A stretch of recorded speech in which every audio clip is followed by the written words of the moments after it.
Have you ever reached a goal only to feel strangely empty once you held it in your hands? You told yourself, if I just get this job, this relationship, this recognition, I will finally be at peace. And then, after the first rush faded, the same restlessness returned. It is almost as if the finish line kept moving farther away, no matter how hard you ran. What if the problem is not you, and not even the goal, but the direction of the search itself? Tonight, we will turn inward and ask a deeper question. What do I truly want? Not the surface answer that changes with time, but the root longing beneath every desire, the one that never goes away. Stay close, because what you will hear may shift the way you look at every choice you make from this moment on. When we begin to ask the question, what do I truly want? We start to uncover the root of human longing. Most of the time, our lives are filled with surface desires. We want the new job, the new car, the new home, the new relationship. We want recognition, we want security, we want comfort. These desires are not wrong. They are part of being human. But notice how quickly they shift. You achieve one, and soon another rises. You satisfy one, and another takes its place. It is like drinking from the ocean. The more you consume, the more thirsty you become. The cycle never ends until you pause long enough to look beneath it. Ask yourself, when you say, I want money, what do you truly want? It is not the paper bills. It is the sense of safety and freedom you believe they bring. When you say, I want love, what do you truly want? It is not just another person's presence. It is the warmth, the belonging, the intimacy, the recognition of your worth. When you say, I want success, what do you truly want? It is not the applause or the title. It is the joy, the satisfaction, the affirmation that your life matters. Every surface desire points deeper to qualities of being, not objects of possession. But we forget this, and in forgetting, we chase endlessly. We believe the joy is in the object, not in the awareness that receives it. We believe the peace is in the circumstance, not in the state of being. This confusion drives the restlessness that fills modern life. People are busy, but unfulfilled. People achieve, but still feel empty. People surround themselves with more, yet hunger remains.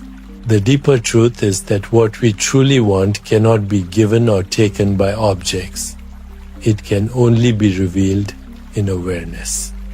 Take a breath now and imagine your deepest longing satisfied not by an external object, but as a feeling within.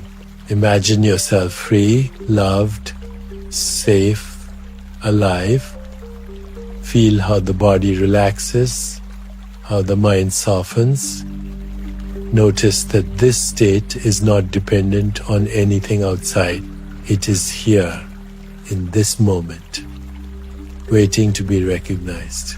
This is the secret that the wisdom traditions have always pointed to. The kingdom you seek is within you. The freedom you long for is your nature. The joy you chase is your birthright. Still, does this mean you should abandon all goals, all ambitions? Not at all. The point is not to reject desire, but to see it clearly. Desires are like signposts, pointing you inward. They remind you of the deeper qualities you already hold. When you want money, remember, the real desire is for freedom and safety. Can you taste that freedom now, in awareness? even before the money comes. When you want love, remember, the real desire is for connection and intimacy. Can you feel that love now in your own heart, even before someone else appears? When you want success, remember, the real desire is for joy and meaning. Can you touch that joy now, in this breath, before the world applauds? When you begin to recognize this, a shift happens. You no longer chase desperately, you move more lightly. You set goals, but you are not enslaved by them. You love, but you're not afraid of loss. You succeed, but you're not crushed by failure. Because, what you truly want is already here. You are living from fullness, not from emptiness. You are acting from abundance, not from lack. This changes everything. Think of the Sunday. The sun does not shine to get approval. It shines because it is its nature. In the same way, when you live from the awareness of who you are, your actions flow naturally, not as desperate attempts to complete yourself, but as expressions of the completeness already here. Work becomes service. Love becomes giving. Life becomes play. This is the deeper fulfillment that never fades. Of course, the mind will still chase. Old patterns will still whisper, if only I had more, then I would be happy. But now you know how to pause, how to ask, what do I truly want? And in that pause, you will see through the illusion. You will remember that what you want is not outside, it is within. With practice, this remembering becomes natural, like breathing, and slowly, the endless hunger begins to dissolve. This question, what do I truly want, is not one you answer once. It is one you live with, again and again. Each time you ask, the answers deepen. At first you may say, I want peace. Later you may say, I want to serve. Deeper still, you may say, I want to know who I am. And finally, you may realize, what I truly want is what I already am. The question is a mirror reflecting your growth, guiding you back to the self. So let it become your practice. Each morning, ask yourself gently, what do I truly want? Do not rush the answer. Let it rise like a wave. Watch the surface answers, then look beneath them. Over time, you will find the longing softens, the chasing slows, and the presence of awareness grows stronger.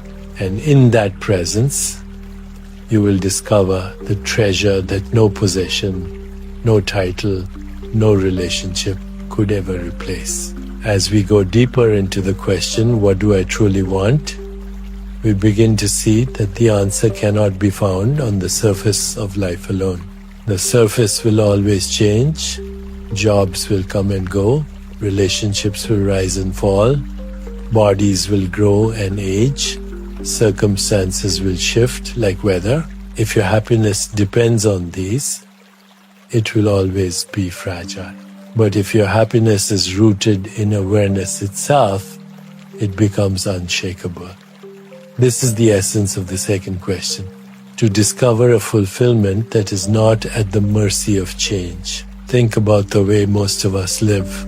We run after one thing after another, believing once I get this, then I will be free. We hold our breath, waiting for life to give us permission to feel peace. But the permission never arrives, because every time we reach the finish line, another line appears in the distance. This endless pursuit is what keeps people anxious, restless, and unsatisfied, no matter how much they achieve. The secret is not to give up life, but to shift the direction of the search. Stop asking, what can I get to complete me? And start asking, what do I already hold that cannot be taken away?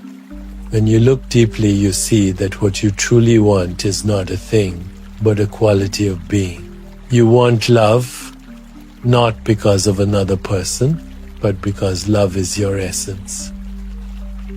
You want freedom, not because of money or status, but because freedom is the nature of awareness itself.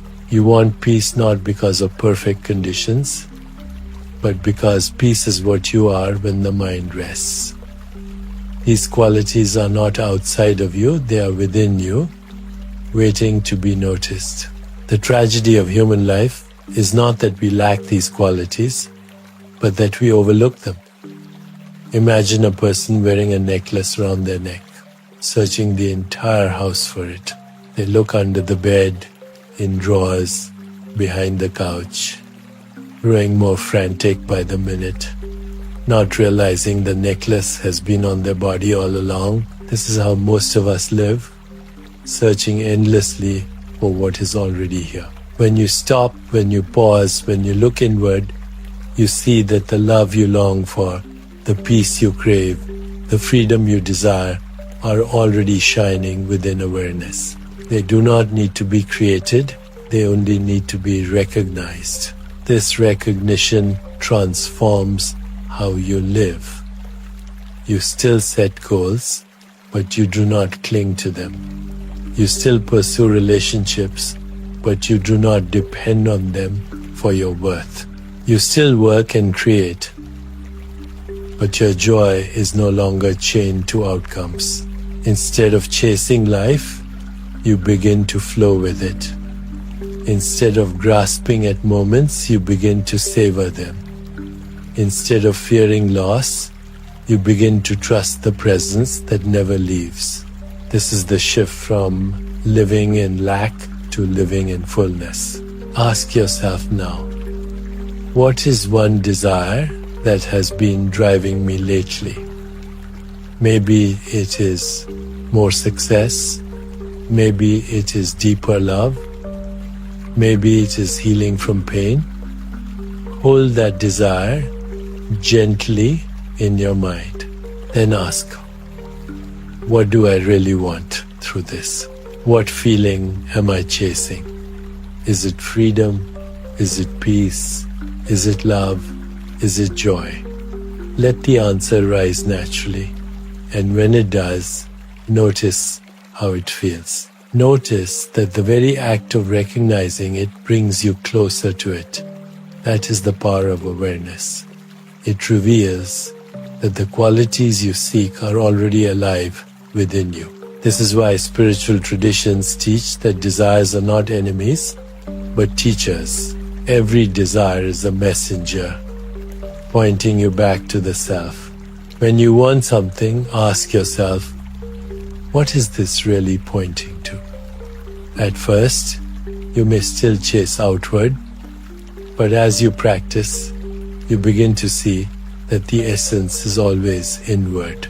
Eventually, you realize that the deepest desire is simply to know yourself, to rest as awareness. Once this recognition grows, the surface desires lose their grip. They may come and go, but they no longer control you. It is important to see that this is not about denying or suppressing desires.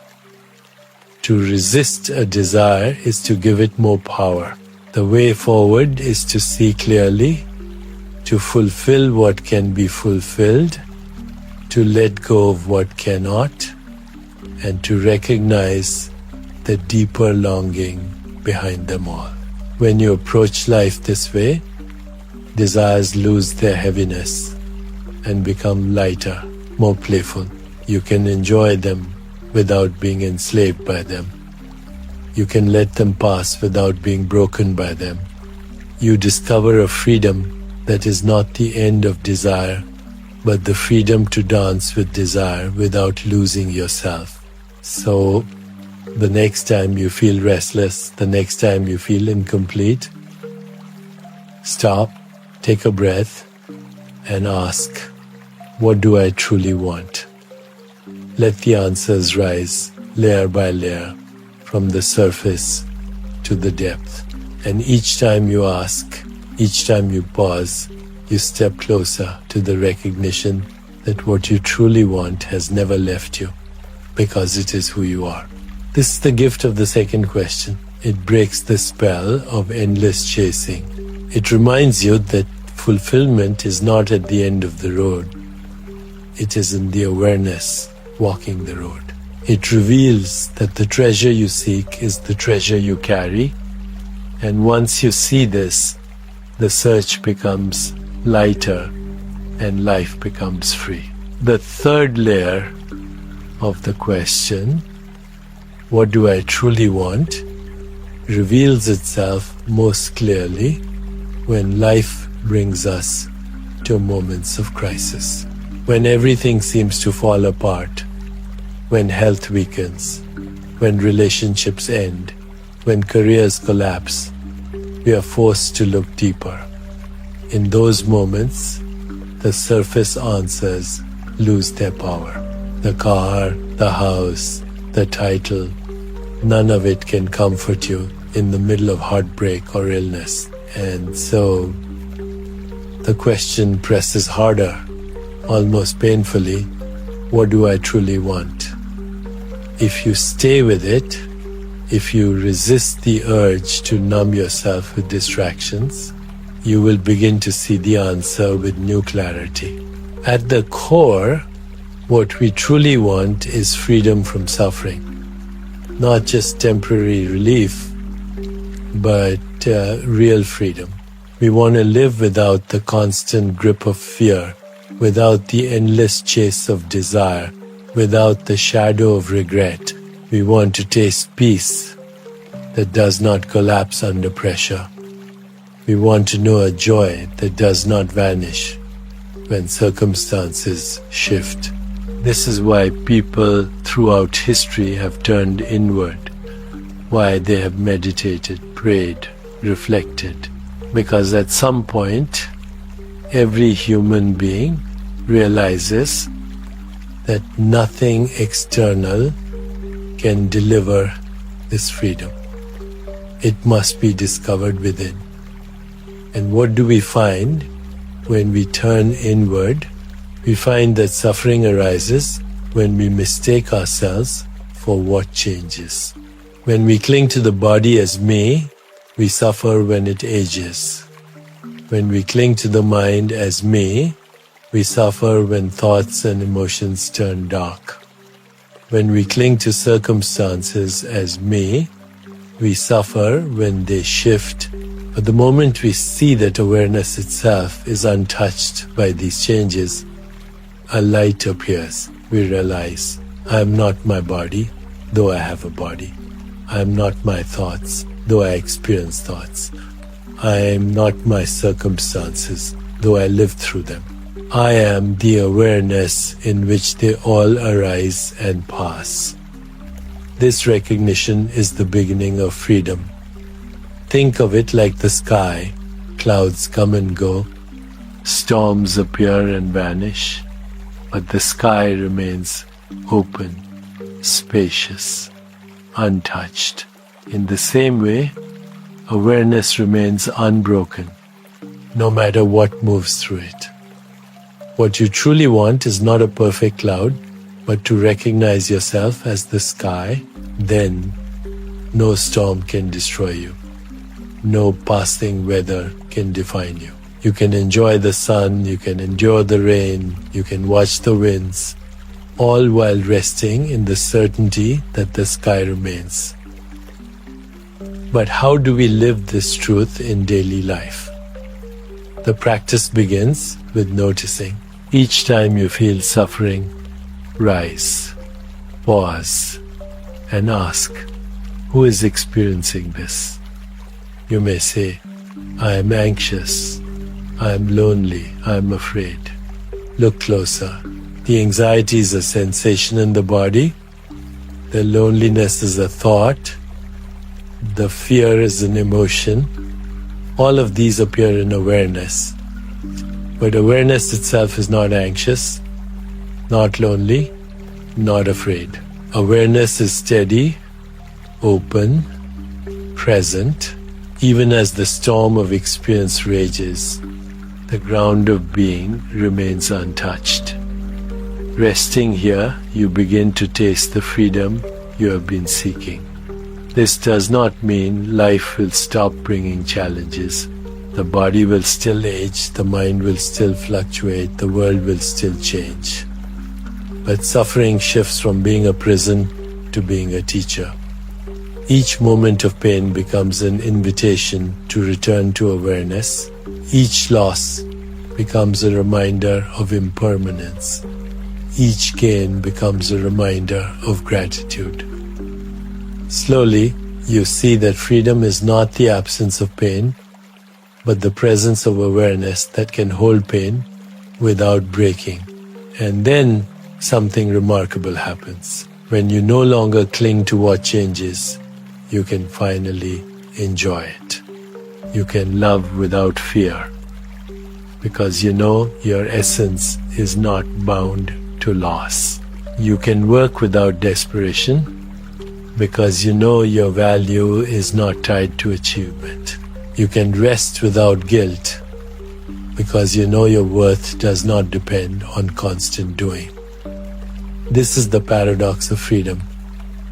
When you stop demanding life to complete you, life becomes more beautiful. So ask yourself again, what do I truly want? Do I want more possessions? Or do I want freedom from clinging? Do I want more recognition? Or do I want freedom from fear? Do I want more control? Or do I want freedom from restlessness? At the core, what you want is not another object, but the release from suffering itself. And that release is possible here, now, by recognizing yourself as awareness.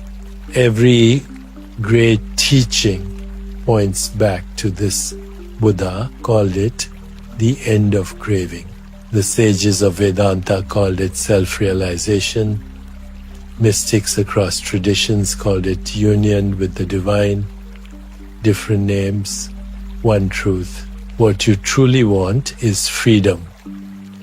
And that freedom is not in the future, it is in the timeless now, in the awareness that is already awake within you.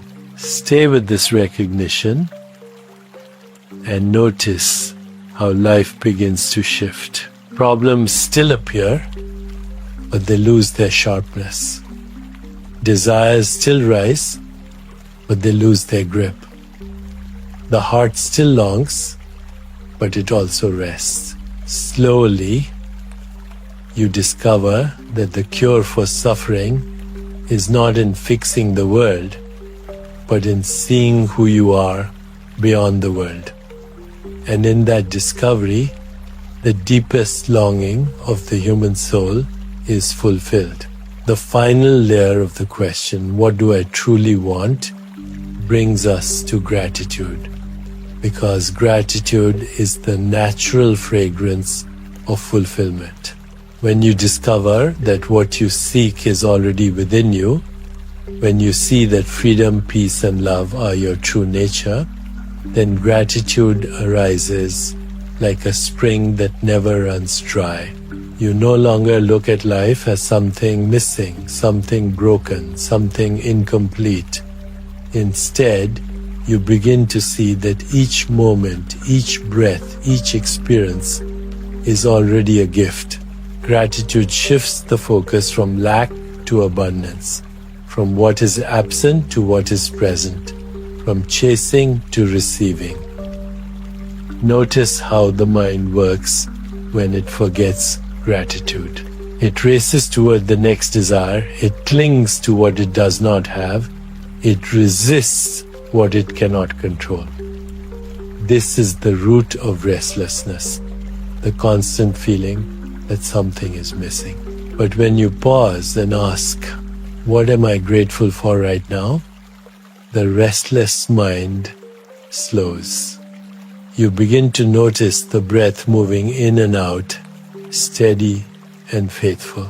You notice the body that carries you, imperfect but alive. You notice the presence of awareness itself, unchanging, holding all experience. Gratitude reveals that nothing essential is missing, that even in moments of struggle, life is still offering itself fully, and gratitude deepens your understanding of desire. When you live in gratitude, desires lose their desperation. You can still want, you can still create, you can still enjoy, but you are no longer enslaved. You want from fullness, not from emptiness. You create from joy, not from fear. You love from abundance, not from lack. Gratitude transforms desire into expression, into play, into creativity. It allows you to dance with life rather than grasp at it. Think about it this way. Imagine holding a glass of water. If you focus only on what is missing, you will complain that the glass is half empty. If you focus on what is present, you will celebrate that the glass is half full. Gratitude is the recognition that even a single drop is a miracle. Because behind that drop is the river, behind the river is the rain, behind the rain is the sky, and behind the sky is awareness itself. Gratitude is not about counting blessings like possessions. It is about seeing the sacredness of existence itself. Try this practice now. Close your eyes for a moment and ask, what am I grateful for? Let the answers rise naturally. It might be something simple, the warmth of sunlight, the memory of a smile, the stillness of a quiet room. It might be something profound, the resilience that carried you through suffering, the love that once healed your heart, the awareness that never leaves. Whatever arises, hold it gently and notice how your body responds. Notice the softening in your chest, the quieting of your thoughts, the opening of your breath. This is the power of gratitude. It transforms the quality of your being instantly. And gratitude is not only for the easy moments. Gratitude can even embrace difficulty. You can be grateful for challenges because they push you to grow. You can be grateful for losses because they teach you impermanence. You can be grateful for fear because it points you back to trust. This does not mean denying pain. It means recognizing that even pain has a role in awakening. Gratitude allows you to see life as a teacher, not an enemy, as a process of unfolding, not a punishment. As you live this practice, you discover that gratitude is not something you do occasionally, it becomes a way of seeing. You begin to wake up each morning with a sense of gift. You meet others with a sense of connection. You face obstacles with a sense of trust. Life itself begins to feel sacred. Not because it is perfect, but because you are present. Gratitude is the bridge between desire and fulfillment, between restlessness and peace, between the small self and the self. And here lies the completion of the question, what do I truly want? You want what you already are. You want the freedom of awareness, the love of the heart, the peace of presence. Gratitude seals this recognition because gratitude shifts your attention from chasing the future to receiving the now. And in the now, you discover that everything you longed for is here. You are free, you are whole, you are loved, because you are awareness itself. So let gratitude become your daily practice. Each morning, before the mind begins its chase, ask, what am I grateful for? Each night, before you sleep, reflect, what did I receive today? Let these questions soften your heart, slow your mind, and awaken your spirit. Over time, gratitude will become as natural as breathing, and life itself will shine with new light. This is the answer to the second great question. What do I truly want? I want what I already am. I want to rest in awareness. I want to live in gratitude. And once you see this, the restless search begins to end. And a new kind of living begins, a living rooted in fullness, freedom, and peace. If this exploration has opened something in you, let it stay alive. Do not rush back into old patterns of chasing. Tonight, before you sleep, pause for just a minute and ask yourself gently, what do I truly want? Let the surface answers rise, and then let them fall away until you feel the quiet presence beneath. That presence is your freedom, your peace, your love, and your joy. If you felt even a glimpse of that truth while listening, imagine how much deeper it can grow with